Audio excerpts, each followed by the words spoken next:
Mummy जल्दी यहाँ आओ, मम्मी मम्मी जल्दी आओ। ओहो, अब क्या हो गया? जल्दी बता बेटा। मम्मी ये पेड़ हरे क्यों होते हैं, लाल क्यों नहीं होते? उफ, तू और तेरे सवाल। अब ये सब मुझे नहीं पता। जब शाम को पापा घर आएंगे तब उन्हीं से पूछना, ठीक है? अच्छा मम्मी, ये हवा कैसे चलती है, ये तो बता दो ना। हे मेरे भगवान, देख कृष्णा, मैं बोल रही हूँ, अब बस चुप हो जा। सारा दिन मेरी खोपड़ी खाता रहता है। पापा आएंगे तो उनका सिर खाना समझा, कोई काम नहीं करने देता। पर मैं पापा का सर कैसे खा सकता हूँ, वह तो मेरे मुंह के अंदर आएगा ही नहीं। बेटा भगवान के लिए चुप हो जा मेरे बच्चे। तुझे पता है ना मेरी जान को कितने काम पड़े हैं। तेरे उल्टे पलटे सवालों के जवाब नहीं है मेरे पास।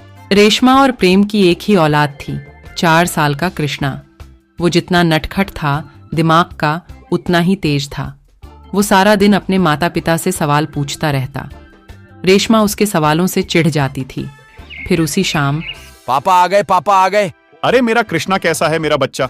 मैं अच्छा हूँ पापा। अच्छा पापा, एक बात बताओ, ये हवा क्यों चलती है? लो, ये फिर शुरू हो गया बेटा। एक काम करो, जाकर अपनी मम्मी से पूछो। खबरदार, जो इसे मेरे पास भेजा आप ही भुगतो। बेटा पापा से ही पूछो, जो पूछना है वही बताएंगे तुम्हें सब कुछ।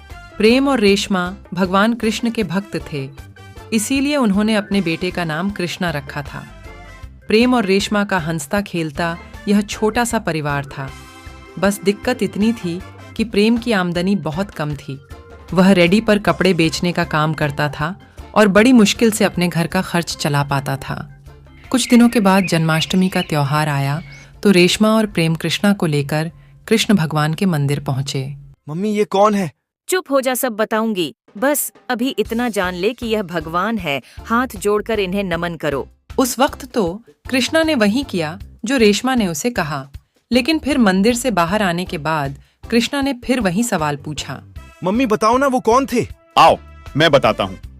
रुको, पहले तुम मुझे बताओ कि हमारे घर में सबसे बड़ा कौन है और आपका और मम्मी का ख्याल कौन रखता है? पापा आप।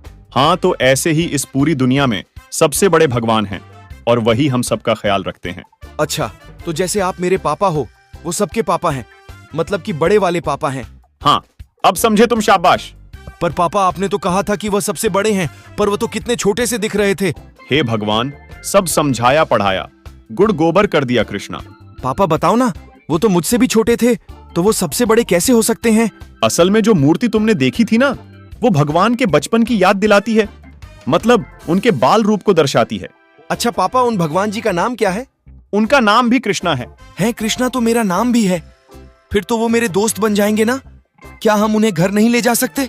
अब बेटा वो मैं। सुनो ना, उसका कितना मन है, उसे छोटे से बाल गोपाल की मूर्ति दिला दो ना।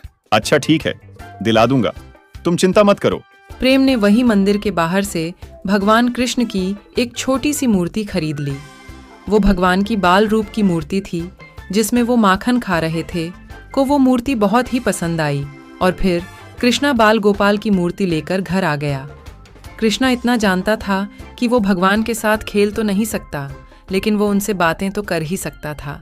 इसीलिए दिन भर वह भगवान की उस प्यारी सी मूर्ति के पास ही बैठा रहता और भगवान से खूब सारी बातें करता।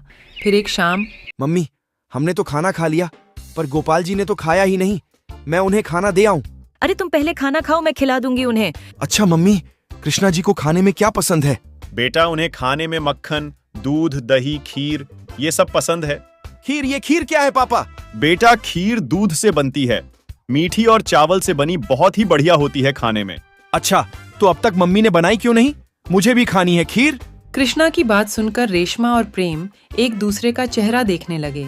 फिर कृष्णा खाना खाकर जब खेलने चला गया तब, आपने उसे क्यों बताया खीर के बारे में? अरे बना दो ना उसके लिए एक दिन। कैसे बनाऊं ना, इतना दूध है और ना ही चीनी। अच्छा तो बस 1-2 दिन रुक जाओ, जैसे ही पैसों का इंतजाम हो जाएगा सारा राशन ले आऊंगा। फिलहाल कुछ नहीं हो सकता क्या? रेशमा ने रसोई के सारे डिब्बे खोलकर देखे तो उसे थोड़ी सी चीनी मिल गई। खीर तो बन जाएगी, लेकिन 1 कटोरी से ज्यादा नहीं बन पाएगी। हाँ तो ठीक है ना, बस उसके लिए बना दो। रेशमा और प्रेम कृष्णा की हर ख्वाहिश को पूरा करने की कोशिश करते थे। उस दिन भी कृष्णा की जिद पर घर में 1 ही कटोरी खीर बनी। प्रेम और रेशमा ने कृष्णा को बुलाया और उसे बताया कि उन दोनों ने खीर खा ली है और बची हुई खीर कृष्णा को खाने को दे दी। कृष्णा खीर की कटोरी लेकर सीधे बाल गोपाल जी की मूर्ति के पास गया। पता है कृष्ण जी, मम्मी ने आपके और मेरे लिए खीर बनाई है, लेकिन मैं जानता हूँ कि वह झूठ बोल रहे हैं। उन्होंने खीर नहीं खाई। उन्होंने सारी खीर हम दोनों के लिए दे दी। आपको ये खीर बहुत पसंद है ना, तो आप इसे खा लो। मैं नहीं खाऊंगा, क्योंकि मेरे पापा और मम्मी ने भी नहीं खाई ना। इतना कहकर कृष्णा वहीं आंखें बंद करके रोने लगा, क्योंकि उसे पता चल गया था कि उसके पापा और मम्मी ने उसके लिए खीर बनाई पर खुद नहीं खाई। तभी मूर्ति से एक तेज रोशनी निकली और अगले ही पल भगवान कृष्ण बाल रूप में प्रकट हुए। कृष्णा कैसे हो? कृष्णा जी, आप मुझसे मिलने आए हैं?